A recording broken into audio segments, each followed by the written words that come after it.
Why are ETs so fascinated with humanity? Greetings, dear ones. I'm Cryon of Magnetic Service. There are many things I want to say and many layers of this discussion, but the main one for the listener of this entire program is a different one from the ones who have just arrived to this channel. And here's what I mean. Every single channel that some of you see, that you are gleaning from what you call the YouTube variety, does not include the rest of the program that comes with it. This particular program is all about the creation of peace. And here I am talking about ETs. It doesn't really seem like those go together, do they? What if they did? Let us speak about ETs yet again. So it was approximately 1 year ago, a little longer, that I did a channel about extraterrestrials and the reality of them on this planet and other places. If you did not see that, let me just review for a moment what I said and what I've been saying for now over 25 years. Even though I've been channeling for 36, the subject did not appear right away. It does now. And here's what I want to tell you. The universe is teeming with life, dear ones, and we've said this before.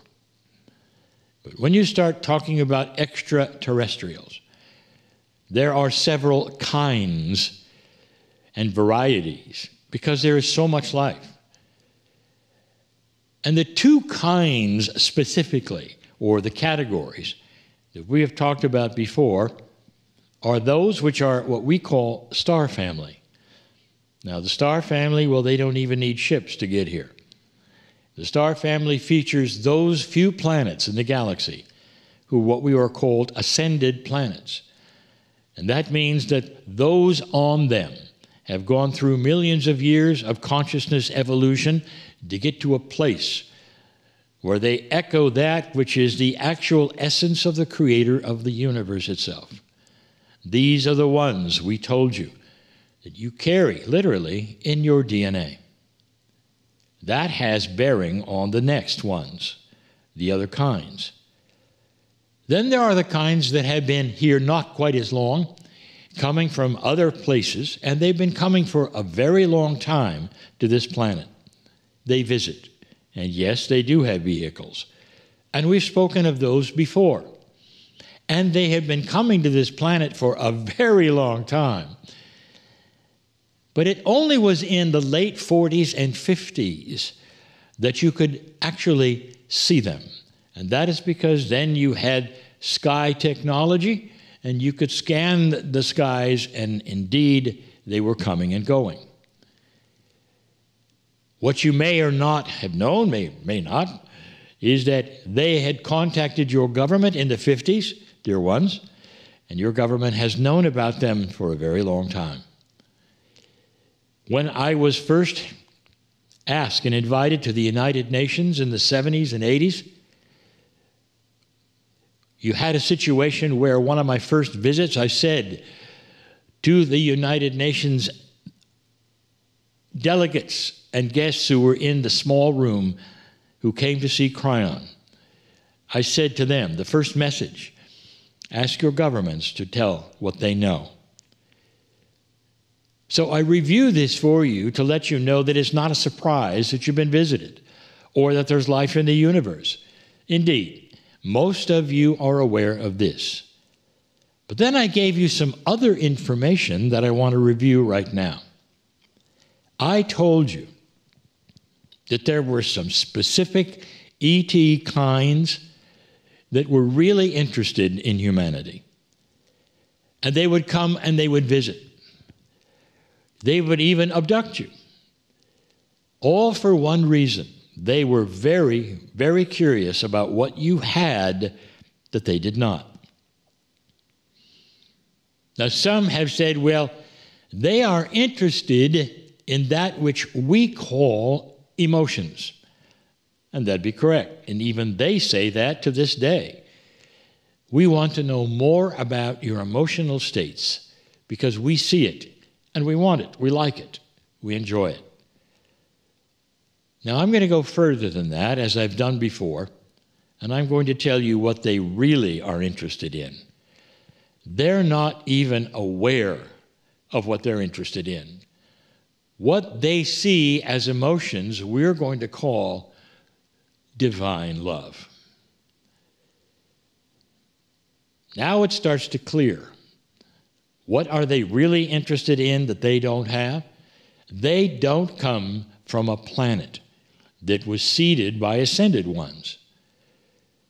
They come from a planet that has life and technology and all the things that they enjoy. They come here and they see something else. They are able to detect the human being has something a whole lot bigger. They have, in their minds, we have developed the earth and the humanity with emotions. It's more than that, dear ones. If you follow the Cryon teachings, and if you know what I'm about to tell you, you already are sensing the answer here. It's a beautiful answer. We have God inside. You have God inside. All of these things we have been telling you since we arrived. This is what makes you different. They've even called you the new kids on the block, the only ones with free choice. A lot of different terminology that say that the human race on this planet has divinity inside all cells, all DNA, every molecule in your body. God inside. That is what's fascinating. To those who will visit you and say, I want that. Of course they want that. And they would love to be able to take this which you have and duplicate it for themselves. And that's why perhaps you're watching this channel to know more about those ETs. They will fully admit that they are wanting to know more about the emotional states of the human being and to participate within. They're also able to see some other interesting things inside the human, perhaps esoterically even. But I'll tell you this, they are missing one thing. They are not aware the creator of the universe is in your DNA. And that has been the message of Cryon ever since I came. Now, what does that have to do with the overall program of tonight of creating peace? This particular program has been labeled one of creating peace. The program called the Circle of 12 is one where we examine that which will help the human being to create peace during trying times. And suddenly we speak of ETs. So now let's get on track with the other side of what this message is all about. If you have divinity inside, dear ones, don't you think you ought to be able to use the tools you have? They're in the DNA that came with you in order to drop into your heart and start the study of mastery and to create the peace that you want for yourselves and on this planet. That is the main tool, divinity inside. We have told many of you there is a metaphor, and we've used actually several of them to help you to fully understand who you are. And the biggest one is we've asked you to peel the onion of dysfunction and programming and all of the things that you were told from birth in order to find a bigger truth, a divine truth. For most of the things that you've been told right from the beginning are the way things work, and it's not really so. The other things you've been told is you cannot do this or you cannot do that. It's not really so. So we've told you that as you start to peel the onion of finding what is so, by yourself perhaps, even by tuning in to a greater truth and asking the questions, can I do this? Is this possible? Will you show me? That this starts to create a reality within a reality. The reality that so many are used to is that which is on earth, walking from place to place and wanting to hear a program about ETs. That's one reality. And the other reality is a heart-based reality that says, what is it that I came for?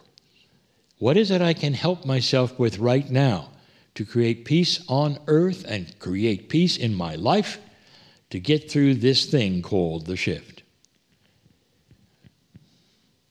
That's what you have inside you. Peeling the onion means that all of the old energy, dysfunctional truths start to peel away. The things you've been told you cannot do.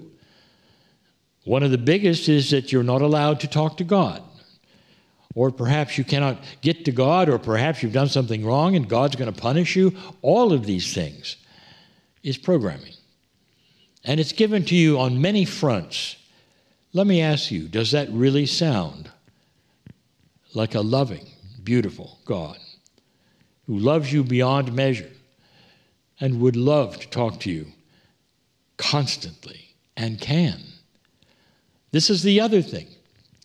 You have acknowledged that that which is God can talk to 1 billion people at the same time, maybe 1 trillion when you get there, and hear all of you at once. And you have no trouble with that. Then project that for a moment and understand that's not a human consciousness. That is a super consciousness that you have never experienced, don't know much about, that can even work with time. This is a piece and a part of the receptors in you that can tune into that super consciousness you call the Creator and peel the onion and find out a bigger truth that you might have inside you. It doesn't diminish any of the other truths that talk about the love of God. Isn't it an irony that the entire planet believes in one deity, one creator of the universe, and then you'll go to war and kill each other because you don't worship the same way? That's called dysfunction. Dear ones, God inside begs you to find the peace that you're after. And there are so many ways of working with your biology, working with your consciousness to peel that onion, to get to a place where you can say, it is well with my soul, when all those around you are wringing their hands in despair. That's the promise of God inside. And that is why the ETs are fascinated with you. I am crying in love with you all. And so it is.